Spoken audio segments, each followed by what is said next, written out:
guys, welcome to episode 10 of In the Virtual Garden with Mrs. Bowers. Today we are going to be looking at our microgreens and getting an update on those. So your votes came in and the top choices were lettuce, leeks, celery, corn, broccoli, arugula, and peas. We also had quite a few votes for cilantro, for sunflower, and beets. Unfortunately, those three, I couldn't get the seeds, but I will, and I will plant them and update you as soon as they start to sprout. So I'm sorry about the delay on those, but we will have some footage on those once they start to sprout. So in today's episode, there's going to be two parts. One, we're going to be taking a look and making some observations on the microgreens that you have chosen. And I'm going to be asking you to, similarly to the other episodes, ask you to pause and to make observations and then make some predictions and whatnot, just like we did in some of the other videos. So the other half of today is, I think, going to be a little interesting that we're going to have a special guest on. I roped Mr. Bowers into volunteering to be our taste tester. So if we were in school, I would be having you taste test. But instead, we're going to have Mr. Bowers come in and taste test for us, and we're going to play a little game with him and see if he can guess what the microgreen is based off of its taste. Because if it's true, what they say, that the microgreens do taste like their mature form, then he should be able to get them correct. So we'll see. So here's what we're going to do. I'm going to flip the camera around so that you can take a good look at the microgreens at the stage that they've grown. We planted them about 3 weeks ago, which is about 21 days. So what I want you to focus in on is to taking a look at what you're seeing. Look very closely at the different growth and the heights that you're seeing with these microgreens. I'm also going to post in this video a graph of all of the germination times for each of the seeds that have been planted during this round of microgreens. And I want you to be looking for, in your observations, and I'm going to post this right here, that based on your observations, did our microgreens germinate within their germination time range? So you're going to be looking at this graph, take a really close look, and make sure, look down at the bottom, that next to seed type, notice that there is a little star. And the little star has next to it the term old seeds. Now that means that the seeds on their package, each seed packet has a date. And that is the suggested date to use those seeds within approximately a year of. So the ones that have stars have a date of either 2016 or 2017.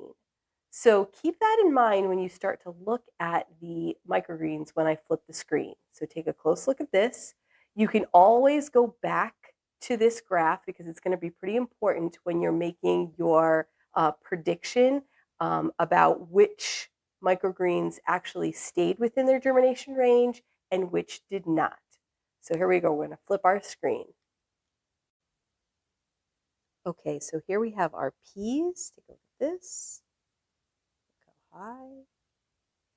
Here we have our radishes, which is what we planted in the video.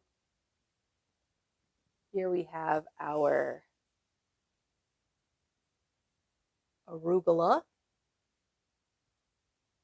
Here we have celery. And I'll get as close as we can. That's it for celery. Here we have our sweet corn. And these were covered, but they ended up getting so tall that they knocked their cover off. So that's why their leaves have started to turn green. We're supposed to have harvested them before they turned green. Oops. So we'll try those again in the next round also. Here we have our broccoli. Look at those from above also. Here we have our leeks. Yikes. Here we have our carrots. And notice what's on the top of the carrots. See those little brown things? Seed coats still attached. Here we have our romaine lettuce. Look from above on those. And here we have our spinach. Also still has seed coats attached. And just look from above on this. See just how many we actually got to sprout. These little rock looking things, not the perlite, but the darker colored ones are actually seeds. Okay guys, so take a second to pause and write down in the Google form your observations on what you saw, which one you thought were the tallest, which one were the shortest, which had no growth at all or minimal growth. And then I want you to, in your prediction, so we're going to switch this up this time. In your prediction, I want you to make your best educated guess based off of what you're seeing and the graph, which of the microgreens did stay within their germination rate or range and which did not, which of those seeds. So this is the time that I need you to pause and you might need to rewind. Okay guys, we're back. So hopefully you got your observations and your predictions in. Now what I need you to do in the explanation part is a little bit different, is looking at the graph, looking at what you've seen in your observations. What are some other factors that come into play here that are causing the difference in the growth? So we know that they were all planted on the same day, and actually the peas and the corn were actually planted the day after because they had to be soaked. Remember we said those bigger seeds need to be soaked for 24 hours at least. So we did that. So they were actually a day behind everybody else. So they were all planted basically on the same day. They all have the same amount of light. They all get watered the same amount. They were all used the same soil. So all of the factors were the same. The only thing that were different were that they were different seeds. And don't forget about that little star. That's all I'll say about it. Rewind if you have to. Make sure that you're looking at what that little star means. And tell me, is there another factor that comes into play when we're talking about germination rate and the growth of these microgreens? So you can pause here, finish up, and when we get back, I'll have Mr. Bowers in. Guys, so as promised, here's our special guest, Mr. Bowers. So I pre-cut all of the microgreens so he couldn't see which container they came from. So we want this to be an actual test. All right, so he's going to give them a try. Okay, they're teeny. And it's hard to do, I have to say, because they're only in small amounts. Usually you're eating like a spoonful. Okay, so first one. Carrots. Okay. Carrots. Ding, ding, ding. You got it. Excellent. Okay, next one. Like I said, tough to do, but we're putting him to the test. Look, eyes closed. It's hard to get it between your teeth. Broccoli. He got it. Awesome. All right, next one. That was good. Okay. I swear to you, he doesn't know what they are. Asparagus? No. Is asparagus out there? No. Oh. Try again. One more try. Some type of lettuce? Yes, lettuce, romaine lettuce. Good job. All right, that was a tough one because lettuce is a benign flavor. It's a plain flavor. Okay, next one. Doesn't care for this one. See? We never say we don't like it, right? We always say we don't care for it.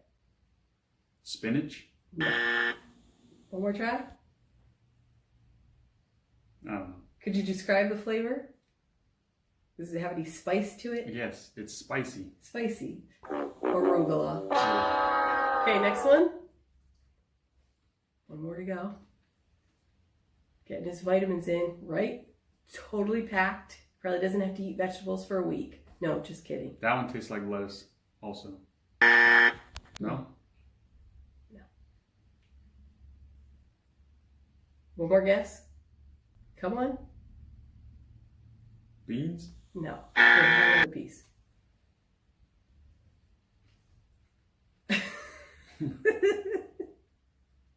Oh, that peas? Peas! That's it. Okay, last one. There's a little dirt on that one. That's Okay, here down the hatch.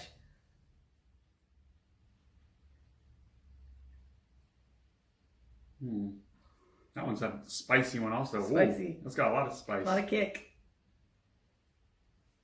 I don't know. World famous, best for last.